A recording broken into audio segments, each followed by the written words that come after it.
Los mapas conceptuales son básicamente organizadores gráficos en los cuales se presentan conceptos ordenados de manera jerárquica. Los mapas conceptuales favorecen a que los niños y niñas puedan recuperar los aprendizajes construidos en las diferentes estrategias de enseñanza-aprendizaje y organizarlos desde la asociación de las ideas. Esto permite que las niñas y niños realicen operaciones mentales de identificación, discriminación, comprensión, clasificación, asociación, etc., por lo que se constituye como una estrategia fundamental para el desarrollo del pensamiento lógico. Bien, los mapas conceptuales permiten a los y las estudiantes las siguientes características: reunir las temáticas que se han trabajado en clase, organizar y comprender información, construir textos desde sus elementos más generales y específicos, dar significado a cada estudiante que ha ido aprendiendo sus clases, entre otros. Ahora vamos a hablar un poco sobre lo que es la construcción de los mapas mentales, que para ellos debemos seguir una serie de casos con fines de evaluación, de aportar al proceso de enseñanza-aprendizaje, obviamente. Entonces, para eso se trabajarán los siguientes casos, o se trabajará de la siguiente manera. Paso 1. Se trabajan las estrategias diversas de enseñanza-aprendizaje según la intención pedagógica de la planificación diseñada. Siguiente paso. Una vez que el proceso ha concluido, se organiza el salón en pequeños grupos de 2 a 4 estudiantes. Paso 3. Luego de esto, el maestro organiza los temas o textos desde los que se organizará la información en mapas conceptuales. Paso número 4. Los niños y niñas o estudiantes deben revisar sus materiales e ir eligiendo los conceptos que van a relacionar. Cada uno los irá escribiendo en su cuaderno mientras el docente los va acompañando. Paso 5. Las niñas y niños deberán realizar la representación gráfica con conexiones entre cada concepto, mientras que el docente, claro, los acompaña siempre. Paso 6. Los niños y niñas pueden presentar su mapa, según su intencionalidad, claro, utilizando hojas en blanco en las que el grupo transcribe lo que ha trabajado en su cuaderno.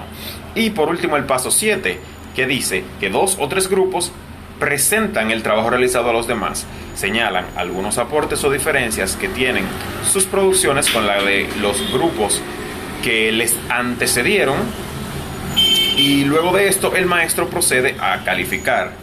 El docente puede evidenciar si las temáticas o textos se han comprendido perfectamente y si se requiere fortalecer o retomar algún aspecto de forma posterior. Muchas gracias por su atención y hasta aquí mi participación. ¿Qué es el portafolio? El portafolio lo podemos definir como una colección de trabajos del estudiante que nos cuentan historias de sus esfuerzos, el progreso, sus logros en un área determinada. En el portafolio se refleja la evolución de los aprendizajes de los estudiantes. Este integra los trabajos, los organizadores gráficos, los ejercicios relevantes y también pueden integrar imágenes que expresen de forma creativa el progreso vivido por los mismos en un periodo de tiempo y esto logra que hagan reflexión de su trabajo. Los portafolios favorecen que los estudiantes se realicen procesos de autorregulación, construcción de aprendizajes, en la medida que se hacen conscientes de los conocimientos que se van construyendo durante un periodo académico en específico. El portafolio puede realizarse con fines de evaluación sumativa y formativa. Esto quiere decir que el proceso de desarrollo de las estrategias de enseñanza-aprendizaje y al final de las mismas. En la evaluación formativa, los estudiantes van realizando procesos de reflexión de sus producciones y las van enriqueciendo, las van fortaleciendo y a la misma vez mejorando. Y esto puede ser a través de indicadores, fichas, puede ser también guías y rúbricas que son dialogados previamente con ellos por el docente. En la evaluación sumativa se puede comprobar el desarrollo de sus competencias a partir de los indicadores de logro que fueron planteados al principio del proceso formativo. También se pueden utilizar en la autoevaluación, la heteroevaluación y la coevaluación. En la autoevaluación, el estudiante puede valorar o tener un punto de vista de sus producciones, de la comprensión de las técnicas de clases y de las estrategias desarrolladas. Puede también ser el trabajo individual. En la coevaluación, los niños y las niñas comparten entre sí los productos, mejorándolos y acompañándose en el proceso de aprendizaje, desde una perspectiva siempre cooperativa, mientras que en la heteroevaluación, los docentes con criterios previamente establecidos acompañan la evaluación de los aprendizajes de sus estudiantes, dialogando con ellos sus fortalezas y necesidades y planteando los procesos para mejora.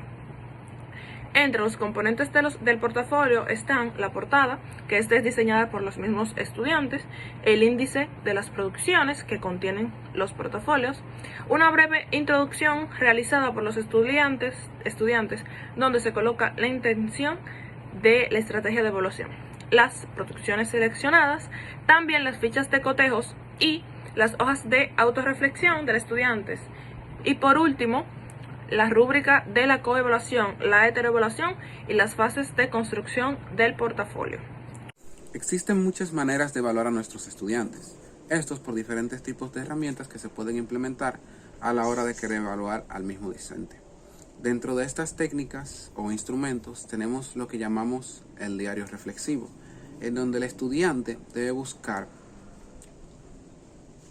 lo que es la construcción personal y crítica de lo que ha ido aprendiendo durante un proceso determinado.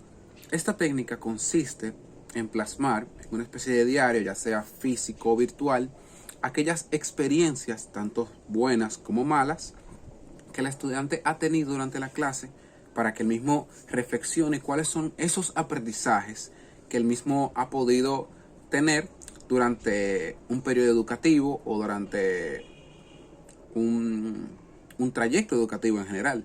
Este periodo puede ser de una semana, puede ser revisado diario, dependiendo del enfoque del docente que esté aplicando dicho método. Pero ¿por qué es importante el diario reflexivo como herramienta para la evaluación de los aprendizajes? Bueno, es porque este responde a la necesidad de la autorreflexión, como dice su nombre, diario reflexivo, y esto ayuda a que el estudiante pueda mantenerse en cierto aspecto viendo qué es lo que está aprendiendo, cómo lo está aprendiendo y para qué lo está aprendiendo. Esas son las 3 preguntas de lo que llamamos metacognición, que es uno de los puntos más importantes de lo que son los diarios reflexivos, porque estas 3 preguntas son los que ayudan al estudiante a ver qué tanto ha avanzado en un periodo de tiempo determinado y saber dónde está y hacia dónde se puede dirigir en función de aquellas cosas que sabe o que no sabe. Este tipo de autoevaluación, como es el diario reflexivo, permite que el estudiante pueda tener una percepción más crítica y objetiva de sí mismo en función a los aprendizajes que ha tenido. Y para el maestro representa una evaluación, ¿verdad?, formativa continua, en donde el estudiante demuestra aquello que ha aprendido a través de su diario reflexivo.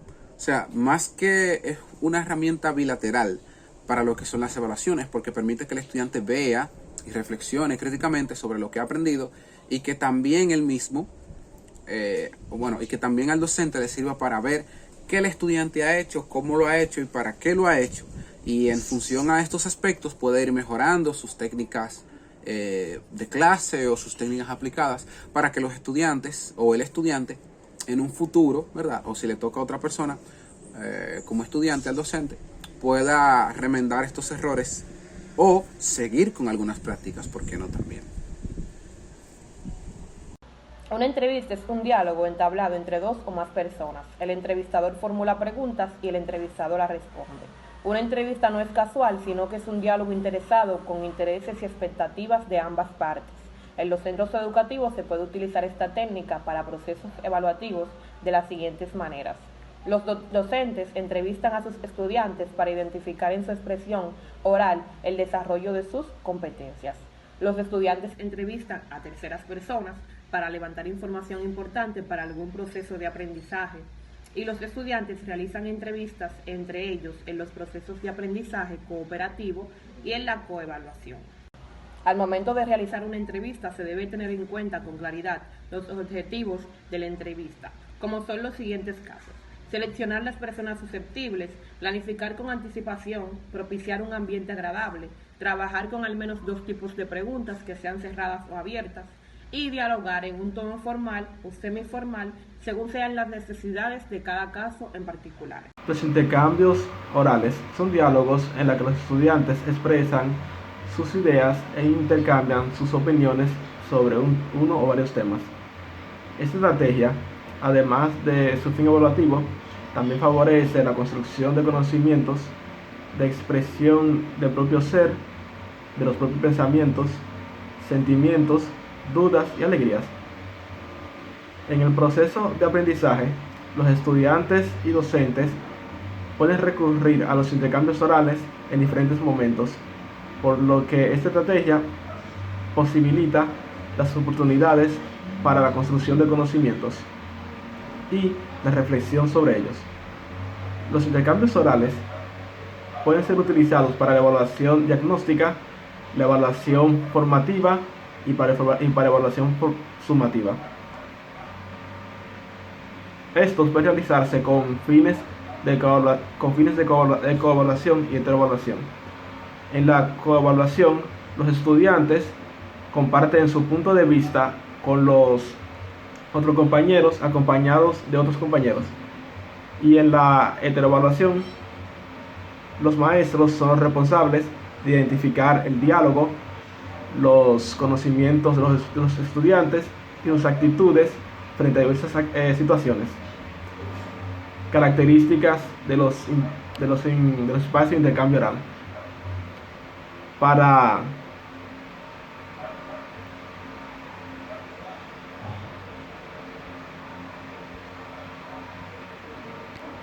características de los espacios de intercambio oral. Para el desarrollo de los intercambios orales es importante generar un clima de confianza, de respeto y de construcción de aprendizaje. Para ello, se establecen unos acuerdos con los estudiantes a fin de que el diálogo sea respetuoso y sea idóneo para la construcción del conocimiento. Entre estos acuerdos están tomar el turno para hablar, dar la participación para que todos tengan la oportunidad de expresarse, respetar las opiniones de los otros estudiantes, sus compañeros, aunque no se esté de acuerdo con ellas. Los espacios del intercambio oral pueden producirse en un grupo grande o en grupos pequeños, dependiendo de la temática y los fines perseguidos de la misma, según el tipo de evaluación generada. Los intercambios orales deben realizarse con una intención pedagógica clara y definida. Por lo tanto, los docentes lo planifican destacando las competencias, indicadores de logro que estén evaluando, señalando la duración de dicho intercambio y la organización del grupo para el desarrollo del mismo. Eso es todo. Gracias.